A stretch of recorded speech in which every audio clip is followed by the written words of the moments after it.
আপনি যদি মনে করেন গাজা দখল করলেই তাদের এই সন্ত্রাসবাদ থেমে যাবে, আপনি ভুল করছেন। যতক্ষণ পর্যন্ত তারা বিশ্বকে নিয়ন্ত্রণ না করছে, বিশ্বকে শাসন না করছে, তারা ক্ষান্ত হবে না। এবং তাদের মূল রাজনৈতিক পটভূমি এবং ভৌগোলিক অবস্থানটা কি হবে সেটাও তারা মেনশন করেছে। তারা চায় পুরো হোলি ল্যান্ডটা দখল করতে। এখন আপনি প্রশ্ন করতে পারেন যে ভাই হোলি ল্যান্ডটা কি?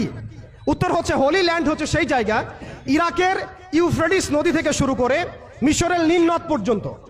আই রিপিট, ইরাকের ইউফ্রেটিস নদী থেকে শুরু করে মিশরের নীল নদ পর্যন্ত এই পুরো জায়গাটাকে বলা হয় হোলি ল্যান্ড, অর্থাৎ পবিত্র ভূমি, আরদুল মুকাদ্দাসা। কোরআনে বলা হচ্ছে আরদুল মুকাদ্দাসা, ওদের স্ক্রিপচারে বলা হচ্ছে হোলি ল্যান্ড। তাদের মিসাকে ইহুদিরা বলছে মিসায়া, এবং খ্রিস্টানরা নাসারারা বলছে অ্যান্টিক্রাইস্ট। যাকে আমরা চিহ্নিত করছি সে হচ্ছে মাসিহুদ দাজ্জাল। তারা এই হোলি ল্যান্ডটাকে স্বাধীন করতে চায়। তারা মিশরের নীল নদ থেকে শুরু করে ইরাকের ইউফ্রেটিস পর্যন্ত পুরো জায়গাটাই দখল করতে চায়। আপনারা যদি মনে করেন গাজা দখল করার পর তাদের এই হামলা থেমে যাবে, আপনি ভুল করছেন। তারা ততক্ষণ পর্যন্ত ক্ষান্ত হবে না যতক্ষণ পর্যন্ত তারা হোলি ল্যান্ডটা দখল না করছে। এবং শেষ জামানায় যে বৃহত্তর মালহামা বা মহাযুদ্ধের কথা বলা হয়েছে, সেই যুদ্ধ হবে ইরাকের ইউফ্রেটিস নদীর সোনার পাহাড়কে কেন্দ্র করে। আস্তে আস্তে সময় সেদিকে এগিয়ে যাচ্ছে। তাহলে তাদের উদ্দেশ্যটা কি? তাদের উদ্দেশ্য হচ্ছে হোলি ল্যান্ডটাকে দখল করে সেখান থেকে তারা দাজ্জালের শাসন কায়েম করতে চায় সারা বিশ্বে। কারা চায়? জায়নিস্টরা চায়। এই ডটসগুলো যদি আপনি মিলাতে না পারেন এবং শুধু বাইরের চোখ দিয়ে আপনি দেখেন, ভিতরের চোখটাকে অন্ধ রাখেন, আপনি এই ওয়ার্ল্ডের জিও পলিটিক্স বুঝতে পারবেন না।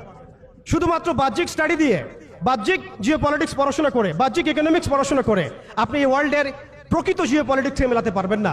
অর্থাৎ সামনে আসছে দাজ্জালের শাসন, যেটা নবী সাল্লাল্লাহু আলাইহি ওয়াসাল্লাম ইরশাদ করেছেন যে মাসিহুদ দাজ্জাল এই ইহুদিদেরকে নিয়েই এই বিশ্বকে শাসন করবে 40 দিন। কতদিন? 40 দিন। এবং তার প্রথম দিনটা হচ্ছে 1 বছরের সমান, দ্বিতীয় দিনটা হবে 1 মাসের সমান, এবং তৃতীয় দিনটা হবে 1 সপ্তাহের সমান। বাকি দিনগুলো হবে আমাদের দিনের মতোই। এই কথাটা আমাদের প্রিয় নবী মুহাম্মদ রাসূলুল্লাহ সাল্লাল্লাহু আলাইহি ওয়াসাল্লাম তার পবিত্র জবানে বলে গিয়েছেন বিধায় বিশ্ব এদিকে এগিয়ে যাচ্ছে।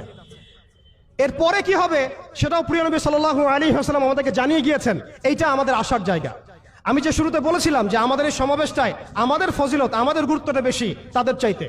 আপনি জানেন এর সমাধান জিহাদ, আপনি যেতে পারছেন না। আপনি জানেন তার সমাধান